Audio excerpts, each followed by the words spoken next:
Sixth first term 7th lesson கணினி ஓர் அறிமுகம். இது அறிவியல் மற்றும் நம்மளோட சிலபஸில் அறிவியல் மற்றும் தொழில்நுட்பத்தில் அண்மை கால கண்டுபிடிப்புகள் அதில் வரலாம். அறிவியல் மற்றும் தொழில்நுட்பத்தில் கணினி ஓர் அறிமுகம் வரலாம். திறன்பேசி ஸ்மார்ட் ஃபோன் 19ஆம் நூற்றாண்டின் தொடக்கத்தில் கணித பேராசிரியர் சார்லஸ் பாப்பேஜ் அவர்கள் பகுப்பாய்வு பொறியை அனலாக் கம்ப்யூட்டர் வடிவமைத்தார்.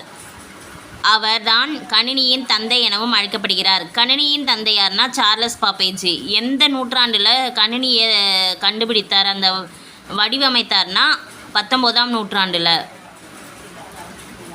அகஸ்டா அட லவ்லேஸ் என்பவர் கணித செயல்பாட்டிற்கு தேவையான கட்டளைகளை வகுத்தமையால் உலகின் முதல் கணினி நிரலர் என போற்றப்படுகிறார். நிரலர்னா புரோகிராமர். உலகின் முதல் கணினி நிரலர் யார்னா அகஸ்டா அட லவ்லேஸ்.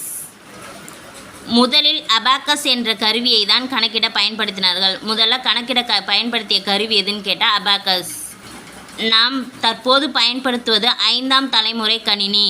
இப்போ இந்த ஏஐ நம்ம பயன்படுத்துகிறோம்ல, நாம் தற்போது பயன்படுத்துவது அது 5ஆம் தலைமுறை கணினி. முதலாம் தலைமுறை கணினி என்பது வெற்றிட குழாய்கள் ஆகும். முதலாம் தலைமுறை கணினி வெற்றிட குழாய்கள். 2ஆம் தலைமுறை கணினி மின்மய பெருக்கி ஆகும். 2ஆம் தலைமுறை கணினி மின்மய பெருக்கி. ஒருங்கிணைந்த சுற்று என்பது 3ஆம் தலைமுறை. ஒருங்கிணைந்த சுற்று அப்படின்னு சொல்கிறது 3ஆம் தலைமுறை கணினி. ஒருங்கிணைந்த சுற்று 3ஆம் தலைமுறை கணினி. நுண்செயலி 4ஆம் தலைமுறை கணினி. நுண்செயலி 4ஆம் தலைமுறை கணினி. செயற்கை நுண்ணறிவு என்பது 5ஆம் தலைமுறை கணினி. தரவு என்பது முறைப்படுத்தப்பட வேண்டிய விவரங்கள். தரவுன்னு சொல்கிறது முறைப்படுத்தப்பட வேண்டிய விவரங்கள் நேரடியாக நமக்கு பயன் தராது. தரவு நேரடியாக நமக்கு பயன் தராது. பொதுவாக எண் எழுத்து பட குறியீடுகளாக இருக்கும். தரவு என்பது எண் எழுத்து பட குறியீடுகளாக இருக்கும். முறைப்படுத்தப்பட வேண்டிய விவரங்கள் நேரடியாக நமக்கு பயன் தராது. தகவல் என்பது நமக்கு நேரடியாக பயன்படுத்தும் வகையில் உருவாக்கப்படுவது. தகவல்ன்றது நமக்கு நேரடியாக பயன்படக்கூடிய வகையில் இருக்கும். இவற்றை நாம் உள்ளவாறே பயன்படுத்தலாம். அது இருக்கிற மாதிரியே நம்ம பயன்படுத்தலாம். இவை தரவுகளில் இருந்து பெறப்படுபவை. தரவுகள் மூலம் பெறப்படுறது தான் தகவல். தேவைக்கு ஏற்ப முறைப்படுத்தப்பட்ட விவரங்கள் தான் தகவல். இந்த தரவுகளை கொண்டு முறைப்படுத்தப்பட்ட விவரங்கள் தான் தகவல். கணினியில் நாம் செய்யக்கூடிய வேலைகளுக்கு உதவக்கூடிய கட்டளைகள் அல்லது நிரல்களின் தொகுப்பு தான் மென்பொருள். மென்பொருள். மென்பொருள்னா என்னென்னா, கணினியில் நாம் செய்யக்கூடிய வேலைகளுக்கு உதவக்கூடிய கட்டளை நிரல்களின் தொகுப்பு தான் மென்பொருள். மென்பொருள்கள் மென்பொருள்களையும் இரண்டாக பிரிக்கலாம். இயக்க மென்பொருள், பயன்பாட்டு மென்பொருள். இந்த மென்பொருள் இரண்டாக பிரிக்கப்படுது. இயக்க மென்பொருள், பயன்பாட்டு மென்பொருள். கணினியை இயக்குவதற்கு உதவும் மென்பொருள் இயக்க மென்பொருள் எனப்படும். கணினியை இயக்குவதற்கு உதவும் மென்பொருள் இயக்க மென்பொருள் எனப்படும். இது விண்டோஸ், லினக்ஸ் அப்படின்றது தான் இந்த இயக்க மென்பொருள். விண்டோஸு, லினக்ஸ் அப்படின்றது இயக்க மென்பொருள். கணினியை இயக்குவதற்கு பயன்படும் மென்பொருள் இயக்க மென்பொருள். பயன்பாட்டு மென்பொருள் என்பது ஒரு குறிப்பிட்ட செயலை மேற்கொள்ள பயன்படுத்தப்படும் மென்பொருள் ஆகும். பயன்பாட்டு மென்பொருள் என்பது ஒரு குறிப்பிட்ட செயலை மேற்கொள்ள பயன்படுத்தப்படும் மென்பொருள் ஆகும். வண்ணம் தீட்ட மற்றும் படம் வரைய பயன்படும் மென்பொருள். அது மாதிரி நீங்கள் கணினியில் விளையாடும் விளையாட்டுகளுக்கு பயன்படுத்தப்படும் மென்பொருட்களே ஆகும்.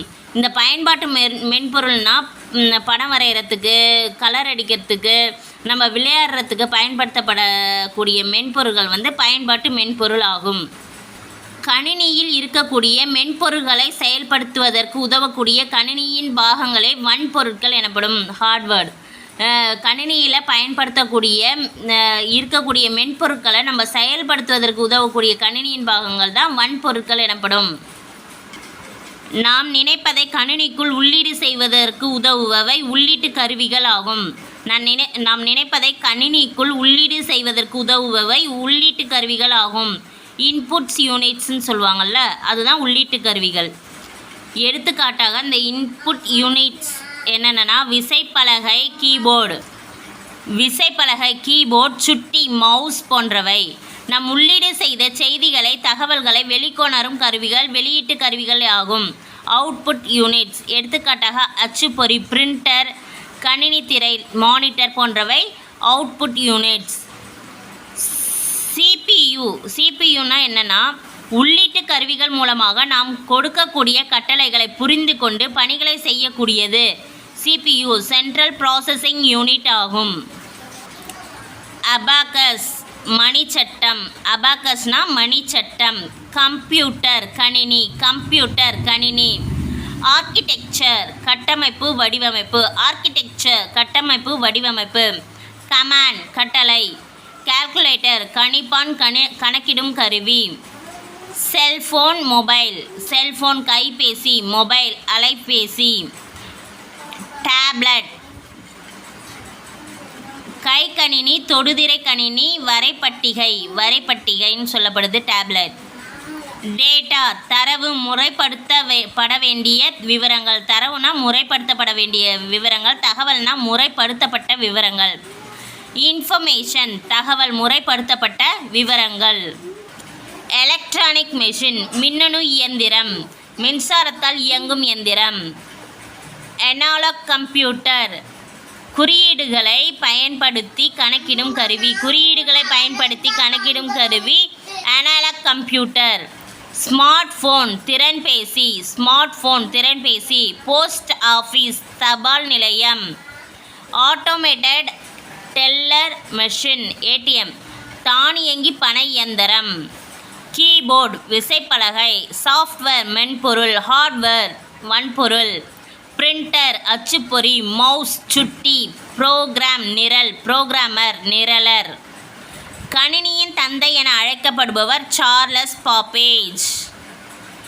கீழ்கண்டவற்றுள் கணினியின் மறுவடிவம் கைபேசி. முதல் கணினி அறிமுகம் செய்யப்பட்ட ஆண்டு 1985 தான் முதல் கணினி அறிமுகம் செய்கிறாங்க. கணினியின் முதல் நிரலர் அகஸ்டா அடா லவ்லேஸ். முதல் கணினி நிரலர் யாருன்னா அகஸ்டா அடா லவ்லேஸ். பொருத்தமில்லாதது கணிப்பான், அபாகஸ், மடிக்கணினி இதெல்லாம் கம்ப்யூட்டரோட பேசிங்க. மின்னட்டை தான் சம்பந்தம் இல்லாதது. தரவு என்பது முறைப்படுத்தப்பட வேண்டிய விவரங்கள் ஆகும். உலகின் முதல் பொது பயன்பாட்டு கணினி ENIAC. தகவல் என்பது முறைப்படுத்தப்பட்ட விவரங்கள் ஆகும். 5ஆம் தலைமுறை கணினி செயற்கை நுண்ணறிவு கொண்டது. குறியீடு எண்களை பயன்படுத்தி கணக்கிடும் கருவி அபாகஸ். குறியீடு எண்களை பயன்படுத்தி கணக்கிடும் கருவி அபாகஸ். முதல் தலைமுறை வெற்றிட குழாய். முதல் தலைமுறை கணினின்றது வெற்றிட குழாய். 2ஆம் தலைமுறை கணினின்றது மின்மய பெருக்கி. 2ஆம் தலைமுறை மின்மய பெருக்கி. 3ஆம் தலைமுறை ஒருங்கிணைந்த சுற்று. 3ஆம் தலைமுறை ஒருங்கிணைந்த சுற்று. 3ஆம் தலைமுறை 4ஆம் தலைமுறை நுண்செயலி. 4ஆம் தலைமுறை கணினி நுண்செயலி. 5ஆம் தலைமுறை செயற்கை நுண்ணறிவு. நம்ம பயன்படுத்தக்கூடியது 5ஆம் தலைமுறை கணினி செயற்கை நுண்ணறிவு கணினி. இந்த பாடம் உங்களுக்கு யூஸ்ஃபுல்லாக இருந்தால் லைக் பண்ணுங்கள், சப்ஸ்கிரைப் பண்ணுங்கள். தேங்க்யூ.